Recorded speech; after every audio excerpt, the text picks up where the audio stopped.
are non-partisan. Tonight's event provides an opportunity for candidates to hear about our policy priorities, as well as from ACT voters with disability. We have structured today to highlight specific policy priorities and to highlight that disability is an issue beyond one or two portfolios. We have been privileged to have some great MCs at AFI events, including from media, and today is no exception as we are joined by Ross Solly. Ross currently presents as ABC Radio Canberra's breakfast program. Ross is a broadcaster, journalist, and political observer with a media career spanning more years than he probably cares to remember. His breakfast program has provided regular coverage of disability issues from the NDIS to the Disability Royal Commission. Ross's program on ABC Breakfast is closely following local campaigns for the federal election and takes a deep dive into many issues that are close to the heart of many AFI members. So, Ross, we appreciate you joining us tonight. And without further ado, over to you, Ross. Thanks very much, Nick, and thanks for inviting me to be here tonight to be part of this important forum. I'm really happy to be here for many reasons, including just to put to bed that rumour that after midday I turn into a pumpkin, just to show people that I am actually still up and about. So just some housekeeping, first of all, before we get underway. During this event, we ask that everyone keep their microphones muted. Now, it's often said that during an election campaign, the most dangerous place to stand is between a politician and a microphone. We ask the politicians if you could just keep your microphones muted until we give you the opportunity to have your say. You will get plenty of opportunities. We do invite you to engage everybody to engage during using the chat function.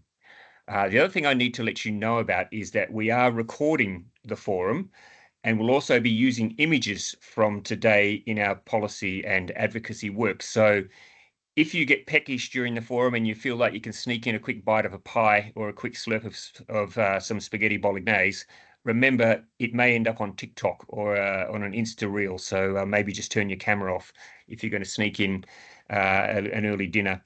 If you've got any concerns, by the way, about that, please let our team know in the chat. We've also got captioning available for this tonight, so that will be available to those who need it. I should also point out that some of the issues that we're discussing may be distressing or serve as reminders of trauma, so we are putting some links to organisations who can help. We'll put those links in the chat. So this is what's going to happen. Advocacy for Inclusion is going to share its disability policy priorities and give people with a disability an opportunity to brief the ACT-based candidates who are with us tonight on why these policies are important to them. If you could please start preparing your comments or put them in the chat, that would be useful. We'll then invite the political candidates who wish to a chance to reflect and respond to these priorities. This is not a traditional election debate, but more an opportunity to hear, learn and reflect, and hopefully you can inform during the next Parliament. Advocacy for Inclusion will launch a disability policy priorities for the federal election. Candidates will then be invited to ask Advocacy for Inclusion questions without notice about the community's priorities. Canberra people with disability who are with us tonight will share how these issues and solutions affect their lives on the ground and to share one thing they would like to know from the candidates.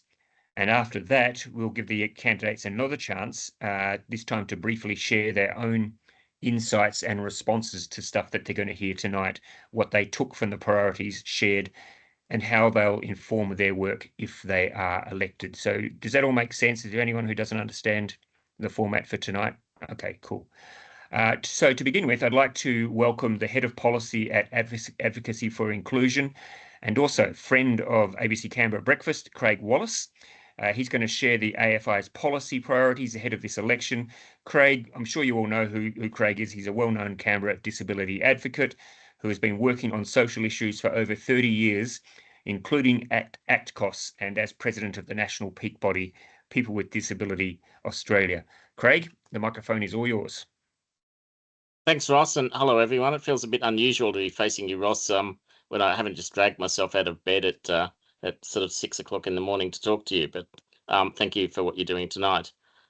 Over recent years, Advocacy for Inclusion has conducted a range of policy work which touches on federal issues, including a comprehensive consultation for the National Disability Insurance Scheme review, a project for the Disability Royal Commission, our white paper series on income support, housing, inclusive education, and COVID-19, as well as a number of consequential submissions in federal spaces.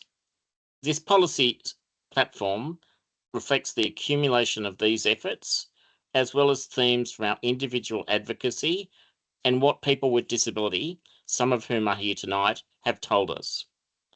The ACT is highly dependent on the Commonwealth for revenue and policy direction, so we note and support the campaigns of federal organisations for disability, but we also use federal elections to air distinct priorities and local concerns. For this election, AFI are putting forward 9 priorities focused on foundational supports, poverty, the Disability Royal Commission, NDIS, legislative reform for discrimination, and tackling emerging issues like hate speech and disinformation. We've been releasing these priorities since the campaign began, and tonight we are releasing them all. We do have some PowerPoints, which we're going to share with you. I'll be speaking to the text in the PowerPoints for accessibility purposes. So if you're unable to see the visuals, they're pretty plain and text-based, and we can also provide them after the forum for people. So I think that's coming up now. We've got 9 priorities that respond to key policy challenges. I'm not going to go out and list them all, because I might put everyone to sleep, but we'll work through them one by one. So we'll just throw up the 9 priorities, and those are them. And now moving on to the first one is tackling discrimination. Australia's Federal Disability Discrimination Act, which was introduced in 1992, is no longer fit for purpose. The Act has failed to achieve its key objectives for Australians with disability. The deck is stacked. Specifically, it's stacked against complainants. All of the power is with people who are receiving complaints. There are issues with actually getting it enforced in courts. It's not effective. The Act needs to be amended to strengthen the motion and enforcement powers of the Disability Discrimination Commissioner. There are some specific things that government could do. Providing an active duty to avoid discrimination, similar to the ACT Discrimination Act. And secondly, there should be an enforcement commission to enforce consistent approaches, undertake educative work, and ensure actual change. It's probably the biggest legislative change that you could do to start to open up places and spaces for people with disabilities. All of those small shops that we see that have got steps in them, all of the barriers are in part a consequence of this. Turning to the next priority, it's meeting the challenge of the Disability Royal Commission. Less than 6% of all Disability Royal Commission recommendations were fully accepted by government.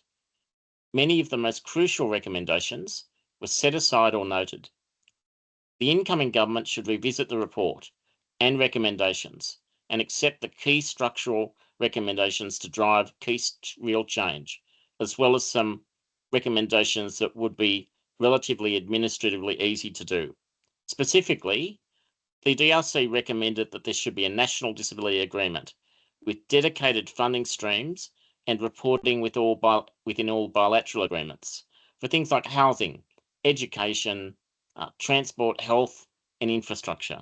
Secondly, we would support early prioritisation of a national approach to ending non-therapeutic sterilisation and disability death reviews. Turning to our next emerging priority, it's the need to tackle rising levels of disinformation and hate speech. 2025 has seen a rapid escalation in the tone, volume, and intensity of hateful rhetoric against people with disability. It's coming from the kinds of places that we know and that we're talking about. the online disinformation ecosystems, but also, we think, progressively, some unhelpful debates about the NDIS and coming out of COVID. There are real-world implications to this escalation, which expose people with disability to increasing risk. The incoming government, in our view, should stand up collaborative responses to meet this challenge, including a national summit to recognise and respond adequately. There are again some things that government could do early on. First one is we could stop advertising on X while its owner uses the R word as a slur against people with intellectual and cognitive disability. We could stand up funding to community organisations to counter it, similar to some of the efforts around the same-sex marriage poll and the voice referendum. We could also conduct benchmarked community attitudes research so we understood what was going on and develop some tools to fight it. We want, in our next priority, to sustain and fix the NDIS. Continuous uncertainty surrounding the scheme's continuity and funding causes fear and a ration support mindset. People always think the scheme is going to end. They think it's going to run out, so people run for the supports. Recent reforms have resulted in people losing plans and services or having restricted access to supports.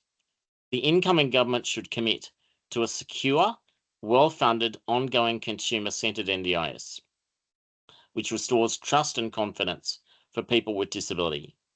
Some brief specifics. We should ensure that the changes to the scheme and the enforcement of the existing rules occur in sync with foundational supports. We should not be removing people from the NDIS until we have the new state-based support system stood up. We need to improve the front-end experience, the call centre and the online spaces. We need to reform local area coordination, and AFI believes that it needs to be retendered here in the ACT. Moving beyond the NDIS, the foundational supports. Uncertainty remains around what this new foundational support system will actually look like. On the next slide. There's a lack of resources for people with disability to engage and build new services together. The incoming government should ensure the new regime of foundational supports is bedrock, guaranteed, and provides additional supports and information by seeking agreement with the states and the Commonwealth. The disability community needs to be included and adequately resourced every step of the way. Some specific things that government could do. Proper needs assessment work as they build the new system, so we understand the scope, the size, the need for funding. Like it's a bit being done in reverse order in our view, where the funding's being allocated, but we haven't done a proper needs assessment for the supports themselves. Disability organisations must deliver Tier 1, which is information and referral, self-advocacy, and peer support. We need funding for us to scope, surface, and build capacity to deliver. And foundational supports, in our view, needs a commissioning style approach. We do not need more project grants for innovative one-off pilot projects that are not sustainable. That can't be what the new system looks like. We want to do another priority for the campaign is work to drive down poverty. Inadequate income support and concession systems are not successfully preventing people with disability from falling into poverty and deprivation. Poverty places people in situations of harm, risks poor health, homelessness, transport disadvantage, and cycles of abuse and neglect. The incoming government should introduce a permanent and adequate increase to social security payments, which includes a $50 cost of disability and illness supplement. We also support raising the rate to at least $82 a day and doubling rent assistance. Moving on to employment, which is linked but also separate to this. People with disability are less likely to enter the labour market, to find and retain paid employment. Federal policies and programs have failed to shift the dial. As we're going, we're putting in some statistics just so you can kind of see what the level of disadvantage and the problem is. The incoming government should increase targets for employing people with disability in public service positions, It should defend and retain DEI programs and retain and strengthen flexible working arrangements. There's some other practical things that we think need to be done. Work on accessible procurement using the leverage that government has through all of its consultancy contracts and deployment of infrastructure to ensure that the people that are being paid with taxpayers' money are employing people with disability. The disability employment services model is broken. It cannot be fixed. We need to unbundle some of that money and give it to the states and territories to allow local approaches. We need to foster arrangements with state and territory chambers of commerce. We need to actually direct some funding where jobs are created. Next is coordinated action on health, housing, and education. People with disability experience poor outcomes in key wellbeing areas due to insufficient and inaccessible core government interventions. The incoming government should establish a dedicated disability funding pipeline for improvements to health, housing, education, and social infrastructure to deliver the disability strategies and improvements outside of the NDIS. The ACT has some great disability strategies. We've got a disability health strategy, we've got a disability justice strategy, there's an inclusive education strategy. These are aspirational and they require federal funding to deliver the improvements. In an area like health, for instance, we need extensive work on workforce, accessible equipment, capital works, and digital access. It's pretty shocking to go out to somewhere like the Canberra Hospital and find that they don't have a functioning disability toilet, or that they don't have beds that can raise up and down so a person with disability can get on them. There are similar infrastructure gaps in education, and there is a real set of problems around housing. Specifically, we need more social and public housing at scale. Lastly, but an appropriate conclusion, is we're calling on an incoming government to end the violence. People with disability are more likely to experience all kinds of violence and to be in spaces where violence occurs. The incoming government should fund dedicated work and resources for women at risk of domestic violence, fund the strategies that have been announced, and commit to phasing out settings and circumstances where abuse occurs. Putting people with disability together in employment, in housing, and in segregated education does not, for the greater part, make us safer. It isolates us from the people and resources in the community and can be protective. That ends the platform, this part of the presentation. We will put links to the platform in chat, and I'll hand back to Ross to take us through to the next part of the session. Thank you. Thanks so much, Craig. It was very, very comprehensive. And I mean, there was some pretty damning stuff in there. And I think for many of us, it was a bit of an eye-opening experience. So what we're going to do now is I'm going to give each of the candidates who are on this call a chance to ask a question themselves. They can ask a question of the disability community.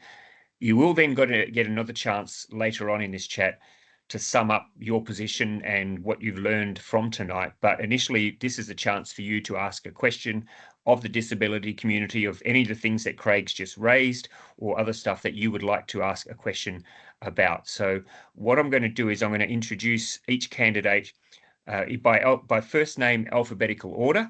If you don't have a question at this stage, that's fine. You can just pass and we can come back to you at the end of the process tonight to give your summation. But let's kick off with, this is one of the pitfalls, Alicia, of having a name beginning with A. You're first. Alicia Payne, the member for Canberra. Alicia, do you have a question you'd like to put to the disability community tonight?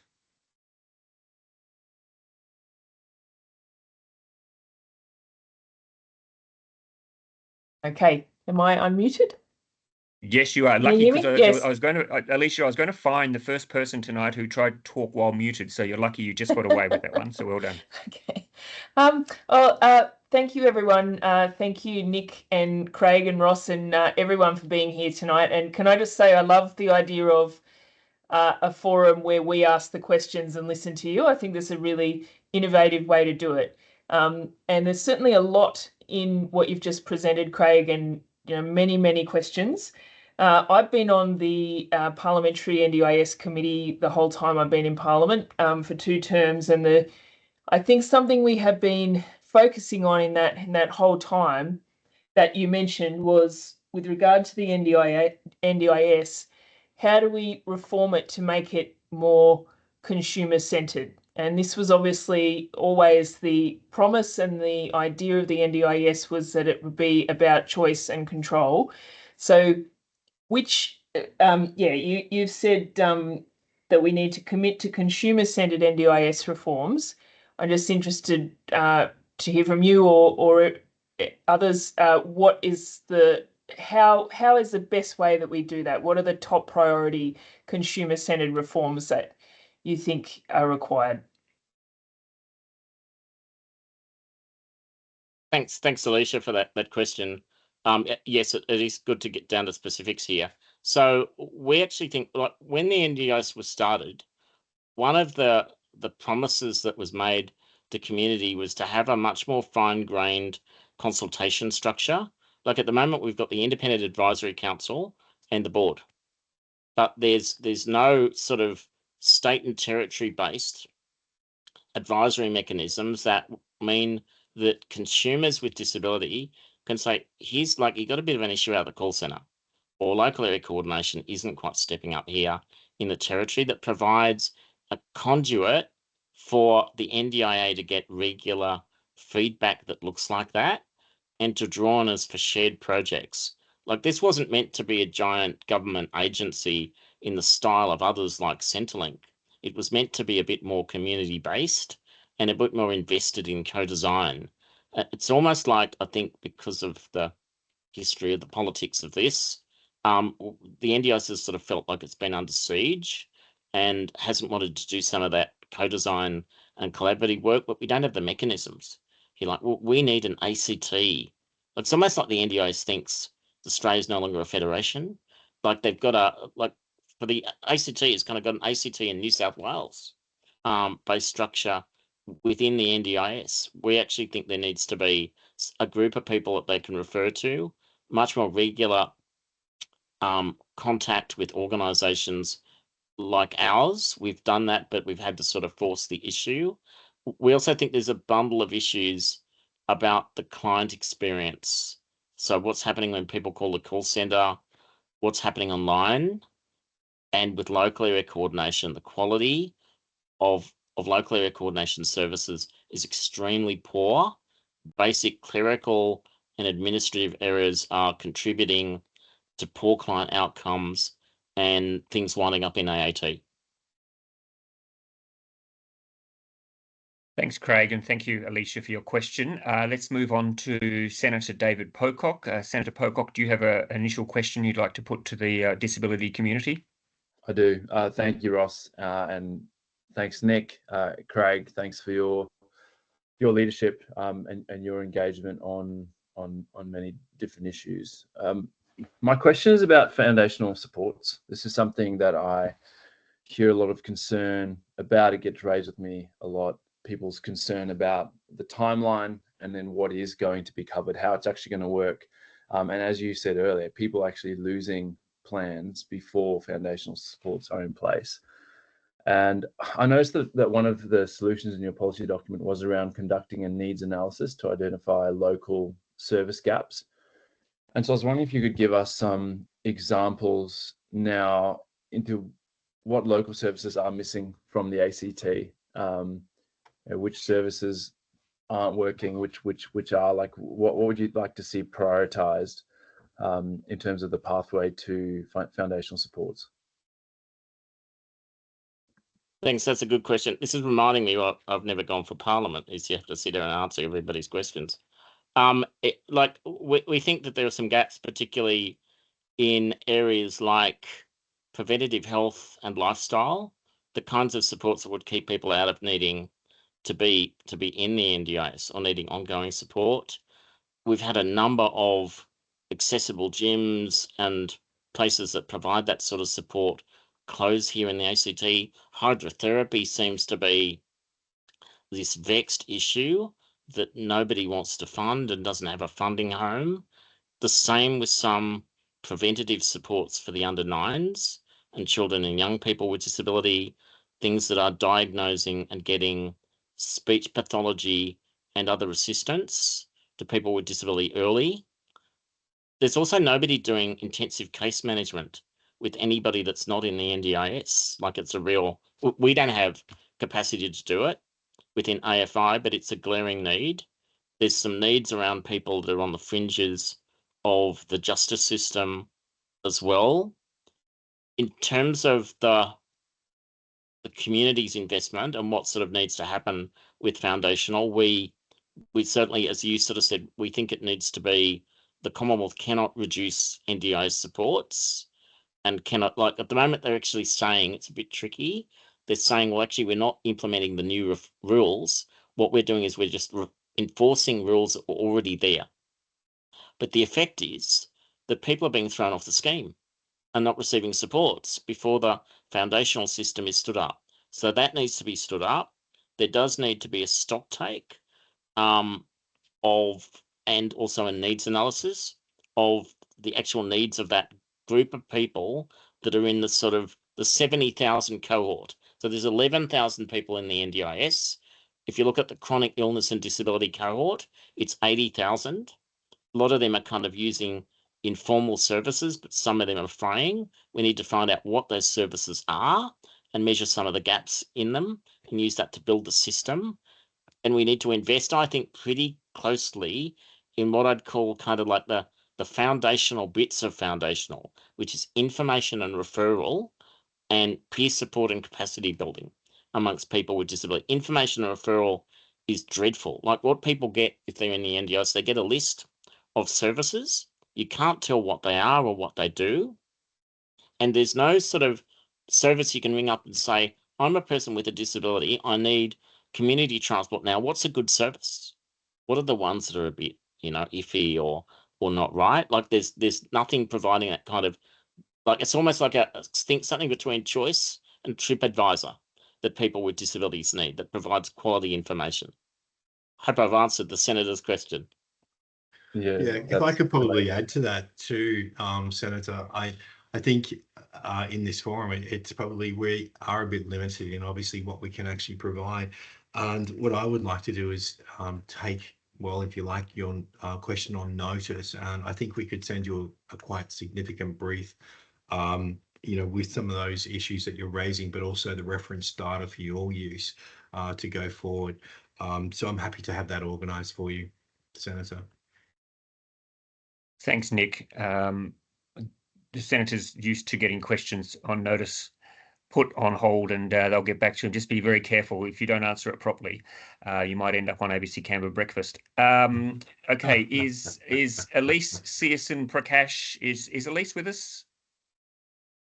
Yes, I am. Hello. Welcome, Elise. Do you have a question? Thank you. Yes, I absolutely do. Hi, Craig. Nice to meet you. I would really like to know, we've been talking some great policy today and about the NDIS, but I want to know what discrimination looks like for you.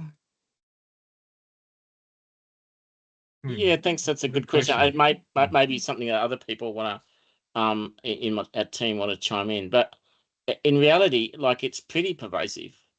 So, like, it goes from every time you go out, there's shops with little bits of barriers, whether it's that they're not set up so that a person with disability could access them. The staff don't understand how to communicate with a person who is deaf or has got like a vision impairment. But it's kind of like every day, on every bit of the journey in accessing the community is harder. So, and you're needing to plan ahead, and you can't be spontaneous because you're needing to find out, is there a ramp outside? Is there like paving that doesn't work for you? Is the staff going to be okay? Is the table going to be low enough? If you're a blind person, it might be like, is there actually, is it all reliant on digital touch screens that the person can't actually use? Are there audio announcements? Some of this stuff is actually really dire. So the health, I've had, for family and other reasons, a fair bit of contact with the health system lately, and I had chest pains. I had to go into hospital, and they didn't have a bed that went up and down or a sliding board. So I was like having to climb up onto a giant high bed. And I said, well, if I'm having a heart attack, I probably would have had it by now. But like people have basic levels of fear. Disability toilets are a big one. Like there's lots of group centres that don't have them.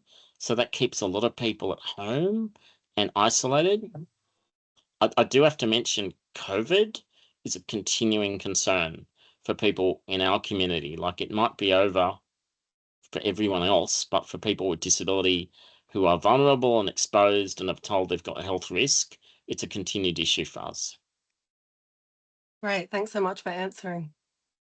Thanks, Craig. Thanks, Elise. Now, Jessie, I think I saw you on the line. Now, Jessie Price. Yes, hello. Hi. Thank you so much. I echo everybody else for this format because it's just brilliant to get to learn a bit more detail. My question is, I know how much work went into the Disability Royal Commission and how much effort people put into submissions and with real hope for change. And you said that less than 6% of the recommendations have been actioned. And I'd just like to understand, Craig, and from Advocacy for Inclusion, what do you think are the reasons that more recommendations haven't been adopted? What are the levers that we could press on to get more of that?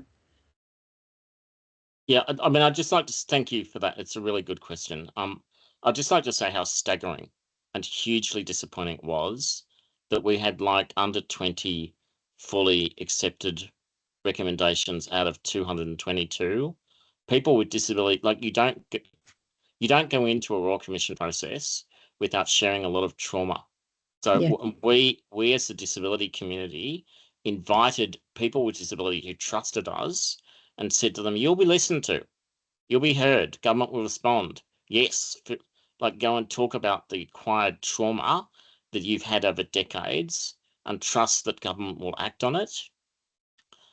I do think the community, our disability community, though, has some lessons in that we perhaps weren't sharp enough in thinking about what it is that we wanted from the inquiry before it was called and being clear about the systemic recommendations that we wanted. I think there's some really good stuff in there, but there's so much stuff that maybe government went, this is all really big, structural deficits, big NDIS reform picture, how are we going to do it? To our mind, some of the things that would make a real difference are a bit banal. So having a dedicated funding stream within the bilateral agreements, it would mean, for instance, that when they had a housing initiative, they went, oh, we have to do something for accessible housing. When they've got schools funding, there is a dedicated disability component. Infrastructure and municipal issues are huge for us. Like when we have a forum, like people don't want to talk about the NDIS, they talk about the fact that the paving is broken outside of the resident retirement village that they're in, or that transport isn't effective. That all comes to funding. Things like reforming the Disability Discrimination Act would be big, and there's some specific work that could be done around violence prevention and ending segregated settings that would be challenging for government. There would be resistance, but they're worth doing. Employment, there's segregation in employment, people being underpaid. Yeah. Some of that's important. There's also some things that I would describe in policy terms as low-hanging fruit.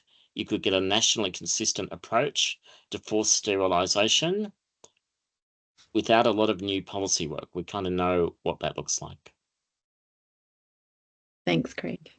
Thanks, Craig, and thanks, Jessie. And look, far be it for me to use this platform as an opportunity to promote the ABC Canberra Breakfast Show, but Jessie will be with us tomorrow morning on the show as part of our Candidates for Bean forum tomorrow. So especially if you're watching tonight and you are in the electorate of Bean, make sure you tune in. You're getting some great questions tonight, Craig. Let's keep them coming. Is Joe Rock with us? Joe.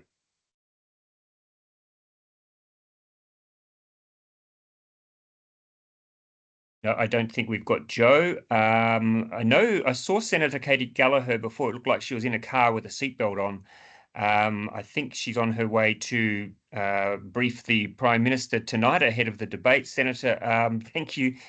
You're obviously not driving, I'm assuming. I think. No.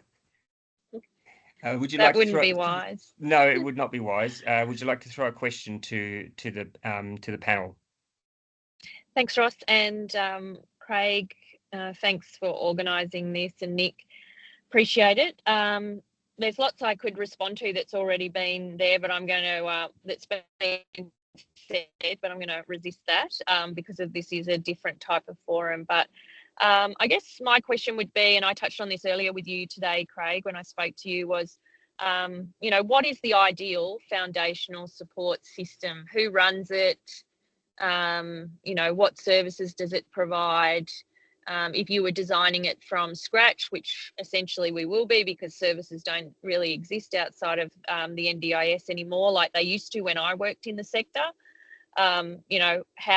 what does that look like? Yeah.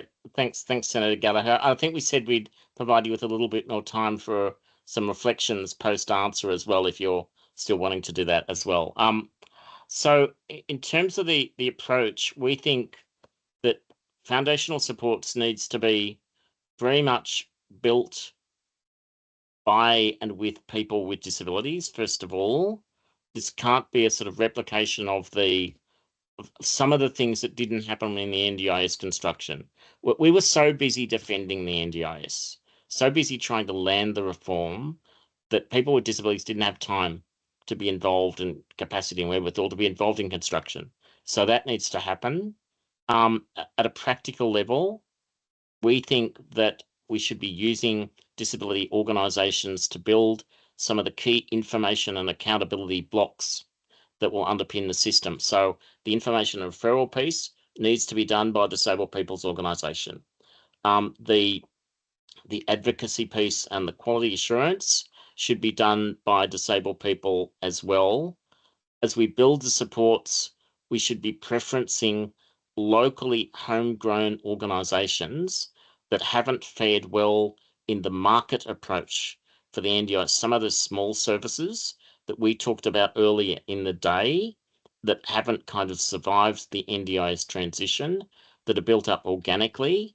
We need to have funding approaches that use techniques like commissioning, longer contracts, not subjecting them to the kinds of tender processes that a large out-of-state provider or business normally wins, to foster that local capacity and capability, and something that is a bit long-term and sustainable.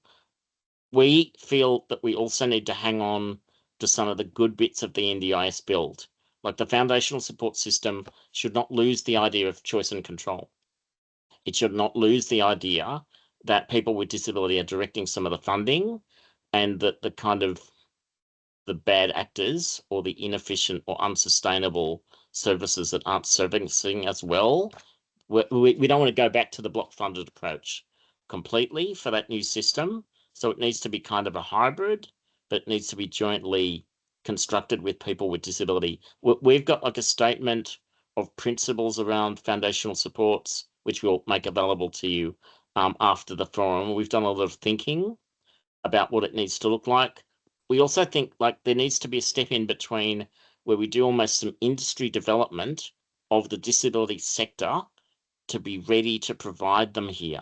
That was a mistake with the NDIS, that we didn't invest in the capability of a disability sector to be able to suddenly cope with the level of funding and attention and administration involved in the scheme. So some services that we would all know in Canberra just folded when the NDIS came in because they couldn't handle the demand. We need to make sure that doesn't happen with foundational. Thanks, Craig. We are giving Thanks. each of the Senator, we are giving each of the candidates a chance tonight to offer a reflection on what they're hearing. And I know you've got to go, Senator, to brief the Prime Minister. Do you want to reflect now on what you feel is important in this area before you go, or are you needing to chuff off?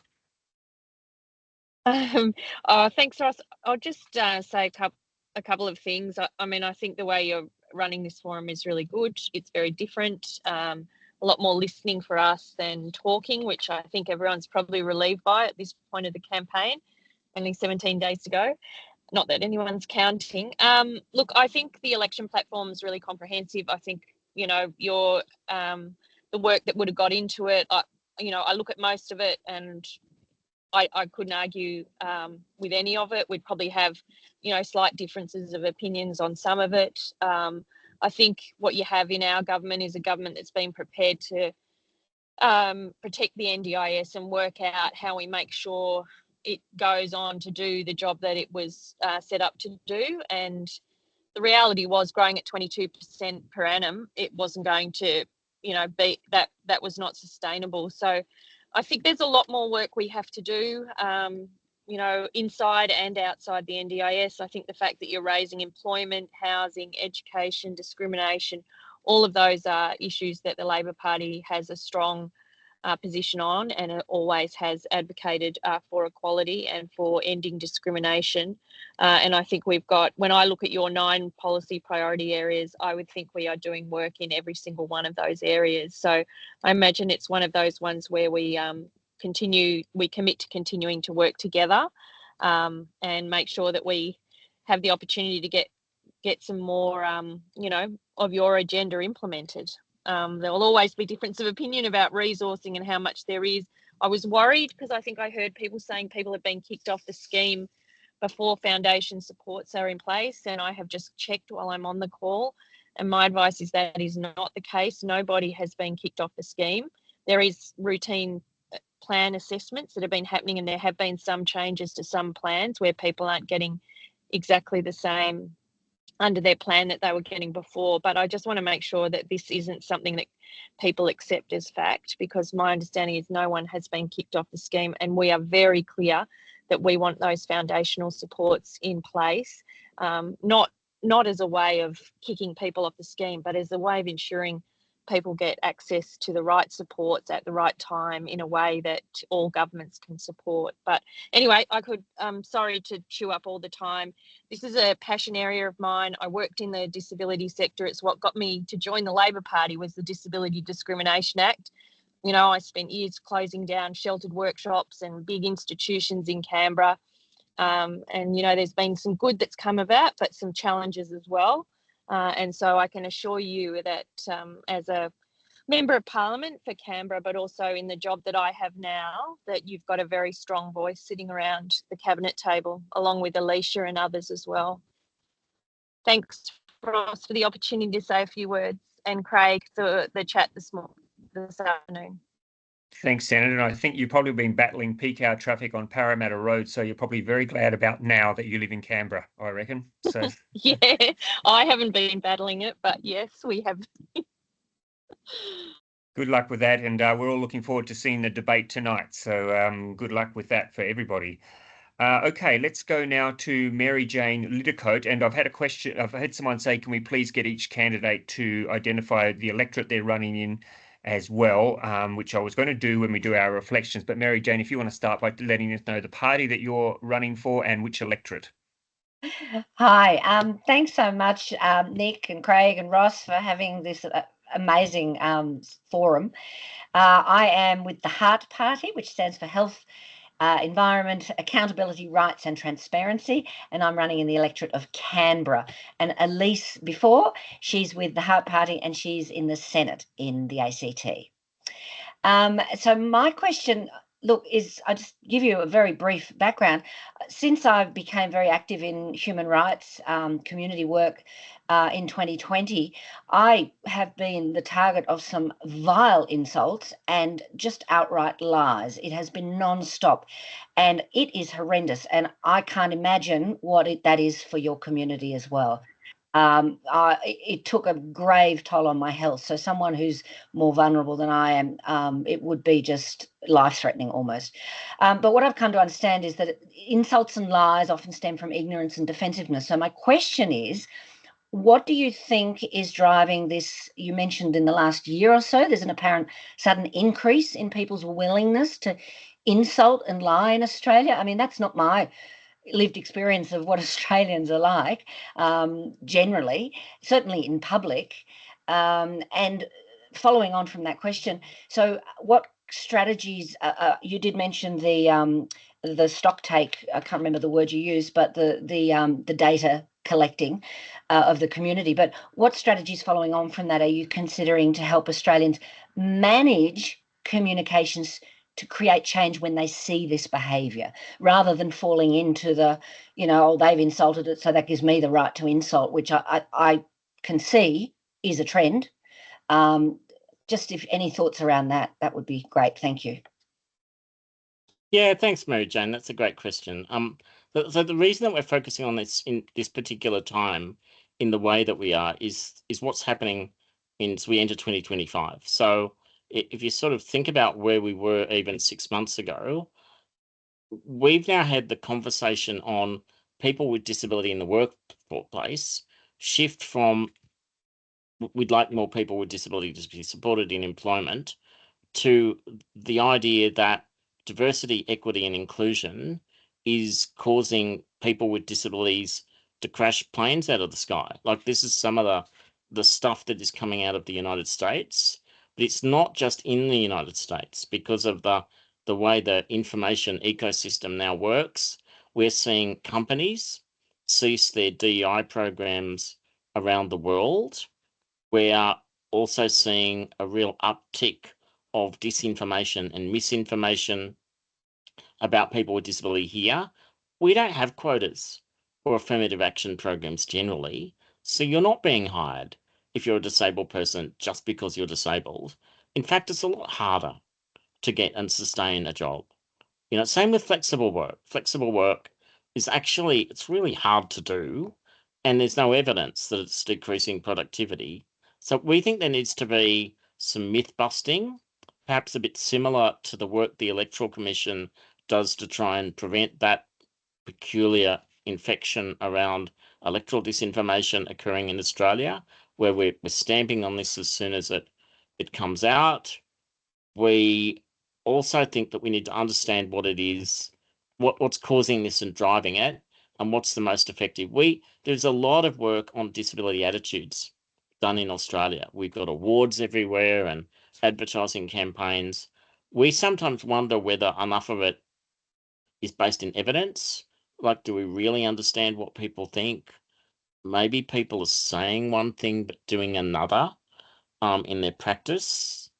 Maybe it's much worse than we thought. So we would like to do nationally benchmarked community attitudes research so that we understand what people are thinking, particularly about consequential decisions like hiring of people with disability and what it might take to shift the dial. Like, throwing money at this without good information is a waste of public expenditure, counterproductive, and it might even be making things worse. I'm conscious of the whole politically correct woke, that debate. And like, there are things you can do that can make this situation worse, and there are other things that, if they're evidence informed, might mean that we're not creating our own problem. Thanks very much. That sounds very positive. Thank you. Thanks, Craig. Thanks, Mary Jane. Now, I think we have Sam Carter from the Greens. Sam, are you with us? I am here. Thank you. Craig, I want to mirror a lot of the others in saying thank Sam, you for can the you work. let us know which electorate are you running? Sorry, Sam. Which electorate are you running? Sorry. Yeah. Sorry, Ross. I'm running in Bean. Yeah, I want to thank you, Craig, for the work that you do for our community and AFI does for our community. It's vitally important. My question is a common theme I hear speaking to other disabled people, and one I'm curious about myself, is the skyrocketing prices of NDIS supports. Can you speak to the challenges of engaging private industry who have a significant profit motive, and some of the conflicts that occur there when administering supports for disabled people, and how you feel that might be managed ideally? Thanks, Sam. It's good to have somebody in the community that's out there on the campaign trail. In terms of the prices, we think that there's a core dysfunction here. So what happened when the NDIS was introduced was the actuaries got a hold of it and the accountants, and they priced everything too low. And so large companies were able to come in because the community-based organizations couldn't thrive and operate at that pricing level. And they did a thing, they bought the job, they priced low, they relied on some of their own endowments and capital to function for a while. They wiped out the competition. And then when that was done, hallelujah, we can raise the price, we can be not very good quality in what we're offering people. So it's almost like we don't have the market we were promised. The other thing you generally have in a well-functioning market is you've got informed consumers. We have never trusted people with disability to become informed consumers, and we've never provided us with the tools to do so. So again, I think some of us had imagined that by now the NDIS would have a sort of cross between Choice and TripAdvisor, where you could, when you go on holiday, you're kind of checking it out and you've got a good information about it. You're often seeing what other people are saying is good quality. You're getting like there's Facebook groups and other places. What people with disabilities get is we get a list with all these services. They've all rebranded. They all sound the same. Like there's very little information upon which to base a choice. And if we had more of that genuine choice and a functioning market, I think you'd start to drive down some of the rapacious providers. You'd start to deal with some of the cost issues. But we also need, I think, to defend and preserve some of the small quality local services and enable them to thrive. What's happened is those services kind of grew up with a combination of aged care funding, bit of hack, bit of philanthropy, bit of disability, and were able to survive. But the changes to aged care have also made that more difficult. So we're hoping that foundational might be a bit of a platform for services to become a bit more sustainable. We don't see an easy path out, but there are things that we can do to stop this getting worse and to start to see a path out. Thanks, Craig, and thanks, Sam, and we'll see you tomorrow morning as well. Any other candidates that are not on my list that are with us tonight? Are there any other candidates? Can you please just make yourself known to us? I think that's pretty well covered it. Now, I've just received a message. Senator David Pocock also has another candidates forum he needs to head off to. So he's asked if he could offer his reflection now as well. Are you okay with that, Craig, if we hear from Senator Pocock now? Yep. David, it's all up to you. Thank you, Ross. I appreciate Garland Community Council, or the second half of their candidates forum. Craig, thanks again. You're just so across all of this, and I really appreciate you sharing this. And again, want to echo what we've heard from other candidates saying. Really appreciate this format. I guess just reflecting some of the things I've heard. Firstly, on the fact that only 20 recommendations were accepted, I found it pretty appalling that the government, and frankly that any government, couldn't just commit to something like ending forced sterilization, for example. I think it does really reflect poorly on where we're at, and just want to acknowledge that it was very hard for many people who've put so much work into the Royal Commission. I'm really interested in what changes to the Disability Discrimination Act could look like. I've seen Senator Steele-John's advocacy just around Parliament House and accessibility issues there, so would be really love to engage more on that. On the NDIS, I probably disagree with earlier comments that people aren't being removed from NDIS. My office has heard from people who have been removed or have had a child removed. Clearly, that's happening without foundational supports being in place, and it shouldn't have happened. And I guess I'm also concerned about the progress of foundational supports and what it will mean here in the ACT. We know from many other systems that big national systems just don't seem to work very well for the ACT. We're a small jurisdiction. We don't have the workforce or economies of scale that the big states have, and we really do need solutions that are tailored for our community. So I'm really hoping, I guess, urging the territory and federal government to really work with ACT residents, the community here, to ensure that we have a system that's going to work. Otherwise, what is the point? A couple of other things. Hydrotherapy. I hear this from too many Canberrans across the territory, particularly down south. Eliminating poverty, agree. Our safety net just doesn't cut it. An advocate I was talking to told me that the safety net is more like a parachute with a hole in it.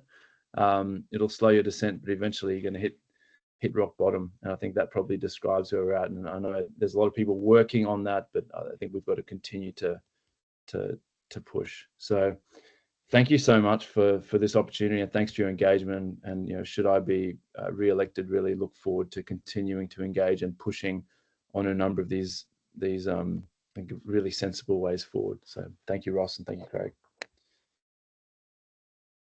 Thank you, Senator, and thank you to all our candidates. I know that during the election campaign, there is so much pressure on you for your time, and as we're hearing tonight, people have got to race off and be in other places and juggling so many things at once, and this is just such an important forum tonight, so thank you, all of you. I should say, and I think, Craig, you can give me the thumbs up on this one.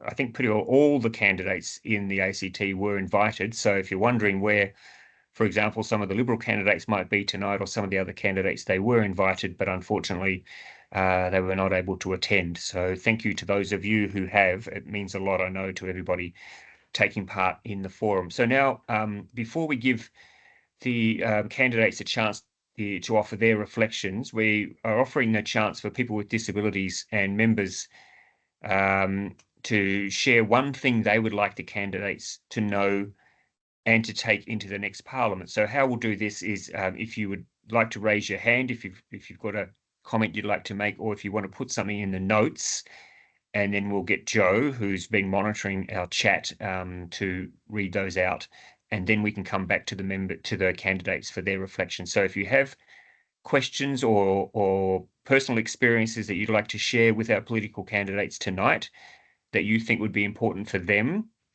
to take out on the campaign trail and to bear in mind if they are fortunate enough to be elected on the 3rd of May, then please make yourself known or put the questions in the notes. Joe, do we have any questions at this stage or any comments that you'd like to share with us? No direct questions just yet. We have had a few comments coming through, specifically about NDIS, and really resonating that choice and control really need to be kind of the driving part of that. So that's been reflected in a few comments so far. Personal experiences with the NDIS as well, resonating with the comments made by Pocock before he left. But if there are any other specific questions, now would be the time to raise them, please.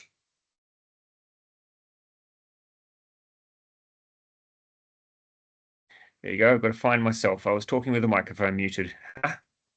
It's always best when you find yourself, though, Craig Wallace, isn't that right? Nobody knows if I paid it or not. Absolutely. I see Devon has his We've got hand Devon Bowles. Devon Bowles, nice to have you on board, Devon. You've got a question you'd like to, or a comment you'd like to make, Devon? I note the importance of driving down poverty in AFI's platform, and was just hoping to note the importance of that, and note that that's a measure that lifts many boats with a rising tide, and perhaps hear any comments on that.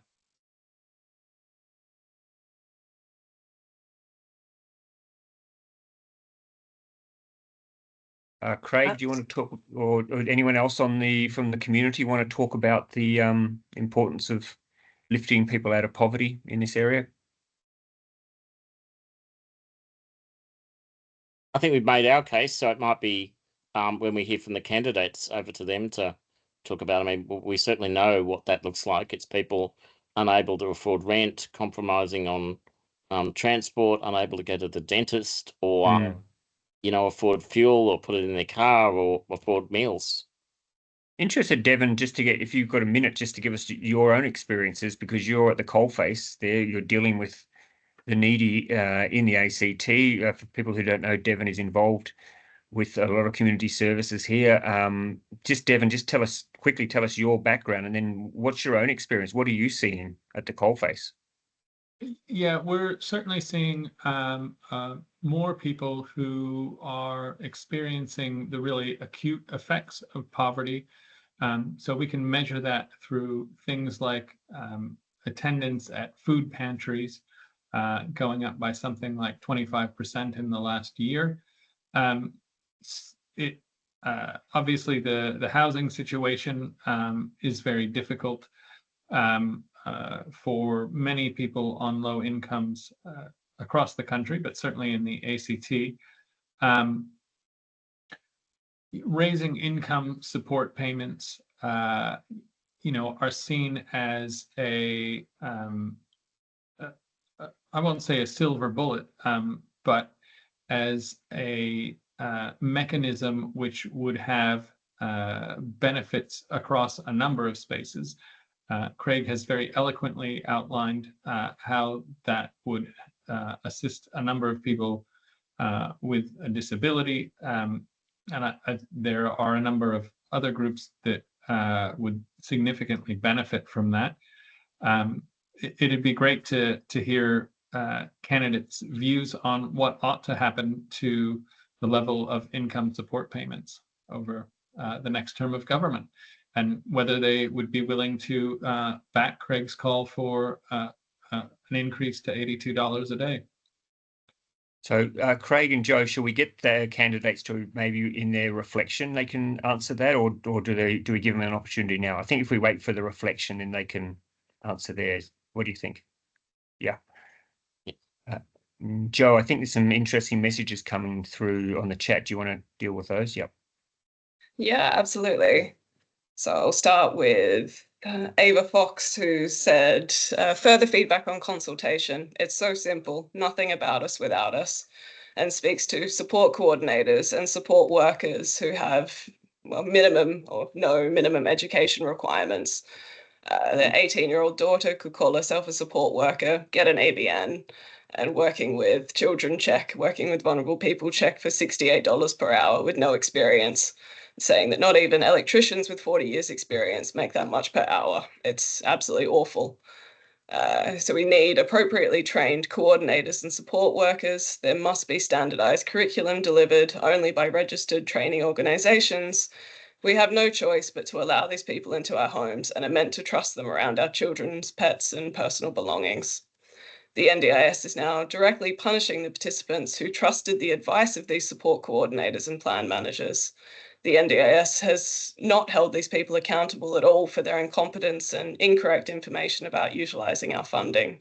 And how could the government offer $68 per hour to anyone with no experience and no education to work with our most vulnerable is beyond comprehension.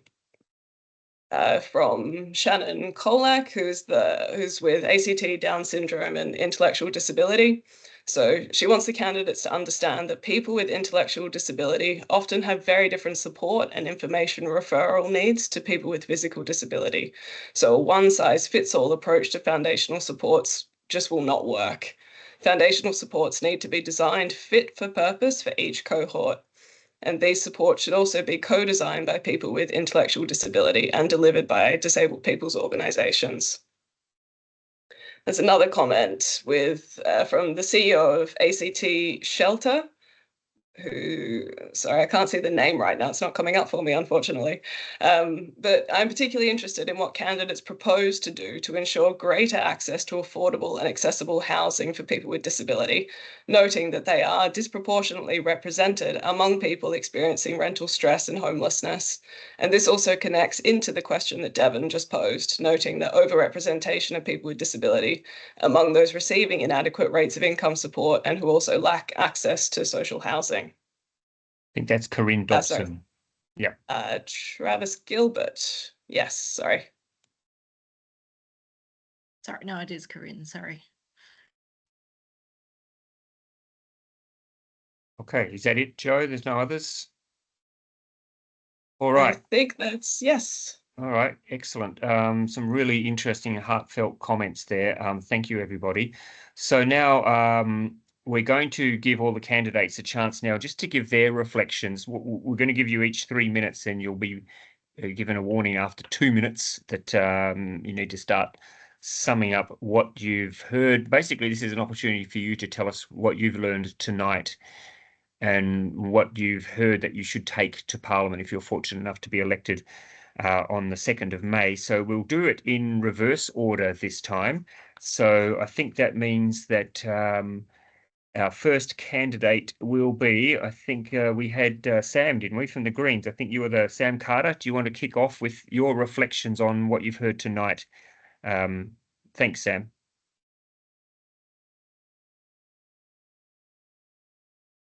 Thanks, Ross. My reflections on tonight very hearteningly actually reflect a lot of my experiences as a disabled person. I have been an NDIS participant for almost all of my adulthood, and it has been a truly harrowing experience to feel the effects of going from what was promised, which was to be an individual with individual needs being respected and tailored to go to be feeling more like a statistic and having to kind of mold my life around what is available. I mean, it's been a harrowing, as was put forward by the AFI in their report. It's been a harrowing year for disabled people, with Labor and Liberals teaming up to gut $14.4 billion from the NDIS. And as all of the people in here have heard, poverty disproportionately affects disabled people. I'm myself am a renter experiencing housing stress. Far too much of my income goes toward housing that I have to acquire from the private market, a private market that has no feeling for my individual needs as a disabled person. The evident lack of action on the Disability Royal Commission. We can't keep having inquiries and royal commissions into what disabled people need without any sort of action. Poverty is a political choice. We're a multiple trillion-dollar industry, and people close to me have told me that from the rhetoric they've heard on the news, that we can't afford to give disabled people in Australia the dignity that they deserve. And I want to thank AFI and Craig for outlining this what is essentially hate speech. And 1 minute remaining. Yes. So I need to get cracking. Onto the question about housing, and I have spoken a bit about housing, but the Greens want to build quite a lot of social housing, and to take this power to discriminate against disabled people out of the hands of property developers, out of the hands of landlords. And I think that will make a massive difference. And I think we need to elect a government that sees the value in the NDIS, that sees the value in disabled people, for socially and for the economy, in terms of the massive expansion in employability that could be had for disabled people. And I hope that disabled people, when they go to the polls, will choose a government that will truly advocate for them. What is clear is we need a change. And time. Well done, Sam. Perfect timing. Well done. Thank you. And thank you for taking part tonight. Really appreciate you putting some time into this, and good luck for the rest of the election campaign. Thank you. Let's go to Mary Jane Littlecote now. Mary Jane, if you'd like to sum up or offer your reflections on tonight. Yes, thank you so much. Look, just by way of background, I have actually been an NDIS worker, not something I was looking to do, but as part of my community, human rights community activity, we had quite a few disabled people. This particular woman had fallen out of had a helicopter crash 20-something years ago, and she was finding it extremely hard to find someone that she could trust and rely on to support her in some of the things that she needed help with. And so in her desperation, she reached out to me, and I always say, I've got 3 full-time jobs and only one of them is paid. But I found time to say, yes, what do you need me to help you with? That was my small connection to the fact that the NDIS system does need reform. It seems to be impenetrable and very difficult for people. So I would fully support that. And law reform, we at the Heart Party are all about, simpler, more common sense regulations, law, removing red tape, making it user-friendly, not being overbearing and punishing the people who it's supposedly designed to help. So in all those things, we're absolutely supporting.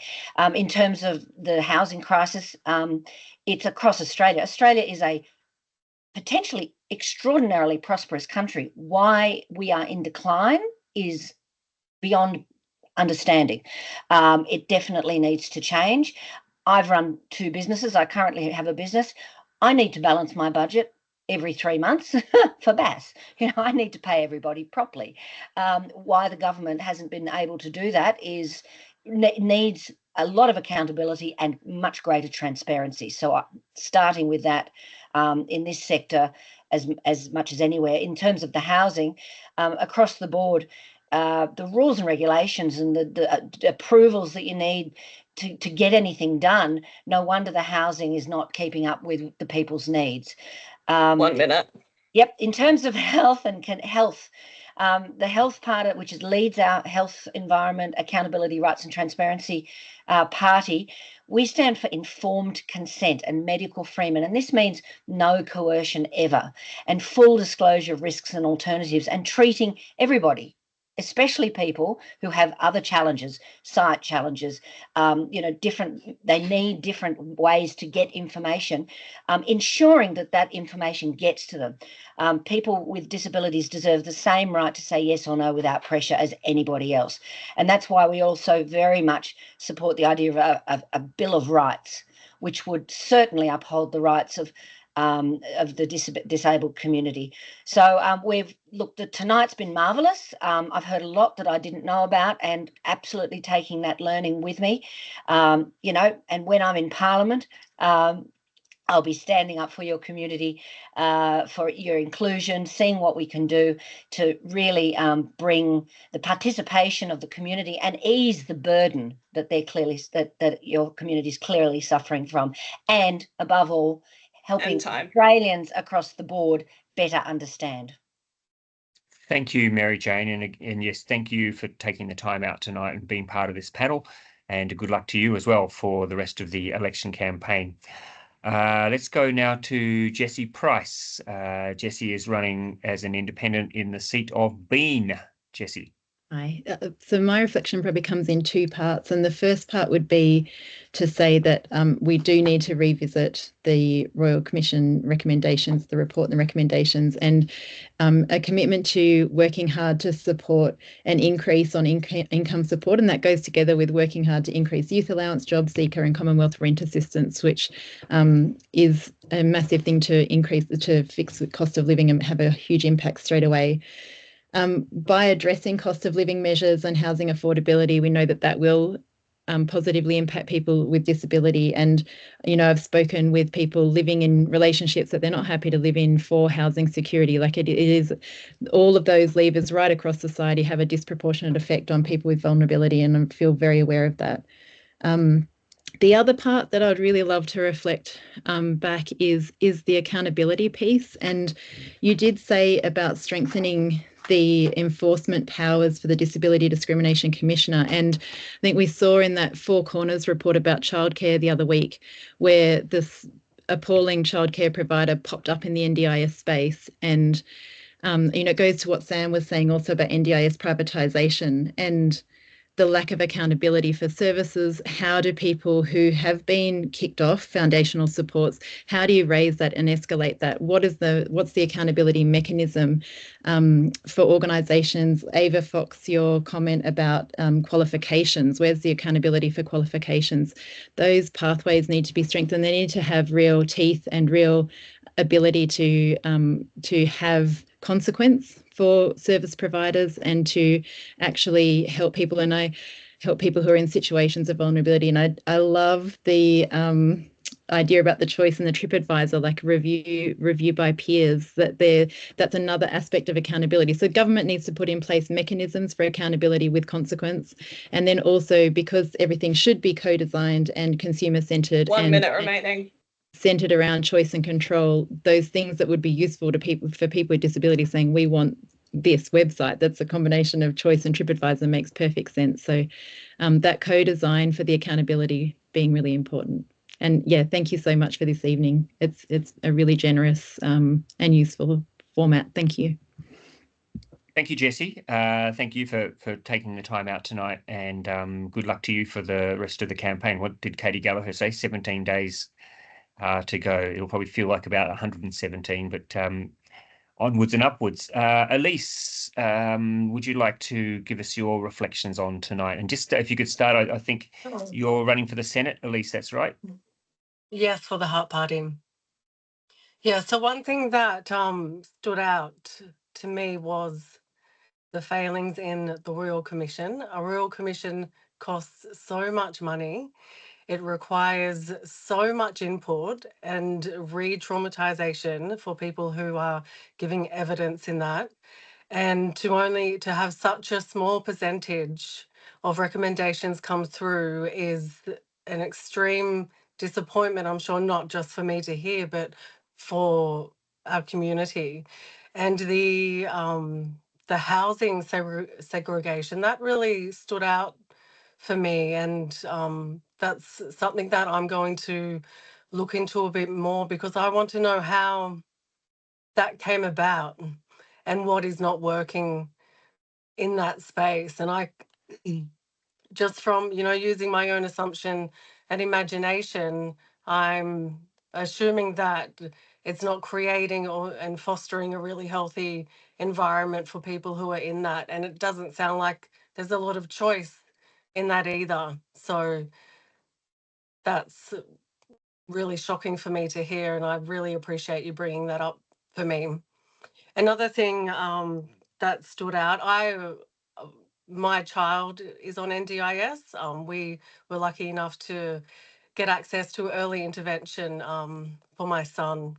So I can really relate to the lack of services in the ACT, the long wait lists, the, like, it would also be really handy to import something or export information from the NDIS portal, which I've never been able to get my head around in regards to all the services, into, say, an app where you can go on, you can find it, you can go to speech, you can go to physiotherapy, and it's all there. And there's also ratings. 1 minute remaining.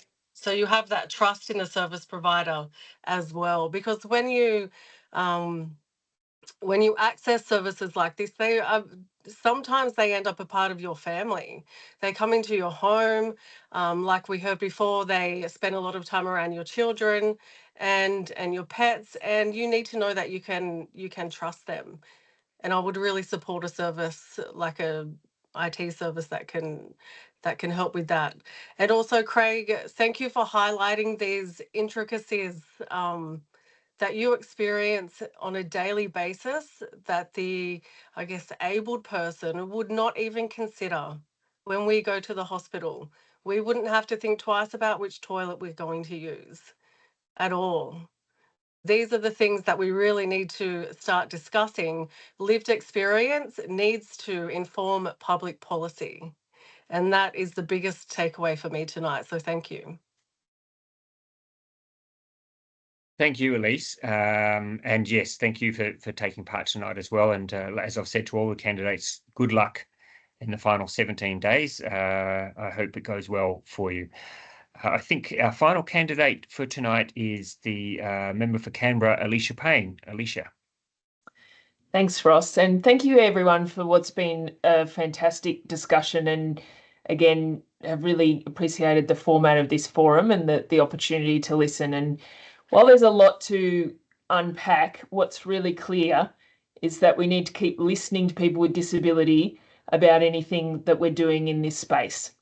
And as I say, as someone who's been on the parliamentary committee on the NDIS for the past just about 6 years, so going around the country, listening to people with disability about their experiences, what Sam said about, how harrowing it was that the NDIS held so much promise of choice and control, and then for some people has been really positive, but for many has been an experience of battling for what seem the most obvious of supports that they should be entitled to, and it hasn't delivered on that sort of vision and positivity of something that was supposed to really improve people's lives and be led by them as individuals. So that is something that Labor will not lose sight of, because it is the key principle of the NDIS, and something we just must get right. And with foundational supports as well, we really need to get that right, and make sure that people aren't falling through the cracks. I'm concerned to hear that people are feeling that they've been removed from the scheme, and yeah, it shouldn't be happening. I do want to say about the Disability Royal Commission that the government has actually accepted in principle 130 recommendations. So I'm not sure what the confusion is there, but we have, of the 130 which are in the Commonwealth scope, of 172 which are in the Commonwealth scope, 130 have been accepted in principle. 371 million. Yeah, $371 million have been invested as the initial response, and we've committed to 6 monthly updates on the progress of that implementation. But I just want to quickly go to poverty as well. My career before politics was about finding policy answers to poverty, and I am in politics because I believe governments have a key role in addressing poverty. And I think, there's definitely much more we can do in that space. I want to acknowledge that our government has delivered a 45% increase to rent assistance in the time we've been in the last 3 years. We've also delivered a modest increase to JobSeeker. But and a good expansion of the single parent payment. But I've been very vocal about the need to do more on JobSeeker, and I will always advocate for governments to take that role in addressing that Australians are not in poverty, because I think it's key amongst it and amongst the responsibility of government. And I'd like to see us take a pride in our social security system in the same way we do in things like Medicare and public education. But thanks again, and keen to keep talking. Thank you so much, Alicia. Appreciate you being here tonight and part of the discussion, and good luck to you for the rest of the campaign as well. Can I just say thank you, everybody, for being part. I'm going to hand back to Nick and Craig in just a moment, but can I just say it's been an eye-opening experience for me tonight as well. But I think what I will take away from this tonight is that we're very fortunate here in Canberra, I think, from what we've heard tonight, to have some really good candidates who are running for election, who I think have a really good grasp of what some of the main issues are here. And listening to their reflections tonight, I think they've taken on board, and Craig and Nick, you may disagree with me, but I think it sounds like they've taken on board a lot of the issues that have raised. I think when you look around the rest of Australia, and far be it for me to bash the rest of Australia, but I think we're very, very fortunate here in Canberra to have very high quality candidates. We always are. We have people who I think have lived experiences. We have people who have first-hand knowledge of this, and if they don't, they're prepared to get out and hear the stories and to learn the stories. So I think thank you to everybody, all the candidates tonight, because I know it's not easy to stand up and sit there and talk about difficult issues, but I think you've all done really, really well tonight, and I've learned a lot, and I feel privileged to know that we have such great candidates running this election. So thank you, everyone, for coming on. Craig and Nick, I'm going to throw it back to you to wrap up. Thank you so much, Ross, and thank you for making the time available to do a fantastic job this evening.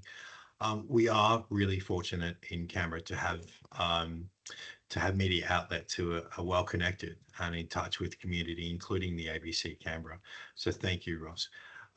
This is not the end of our election work. On May 1, we will be holding a forum which will provide information on accessible voting, as well as changes to the NDIS and the new Disability Inclusion Bill and ACT Disability Advisory Council. I encourage you to register using the link, which you can see in the chat now. I think Joe O'Connor has just put in there now. I'd like to acknowledge the work of AFI policy team. There's an enormous amount of work that goes into organising an event like this. And so to Craig, Carla, and Joe, thank you so much for the tireless efforts to put tonight together. Tonight's forum will be available on our website. If you wish to revisit any of the topics discussed tonight, I encourage you to do so. And also, thanks for supporting our event. Please join AFI and watch e-news for information on future events, and also our post-election wrap-up in the coming weeks. So without that concludes our evening tonight. And again, thank you all for attending. I think it's been a great success, and I bid you good night. Lovely. Thanks. Thanks, everyone. Thanks. Bye. Thanks, everyone. Bye.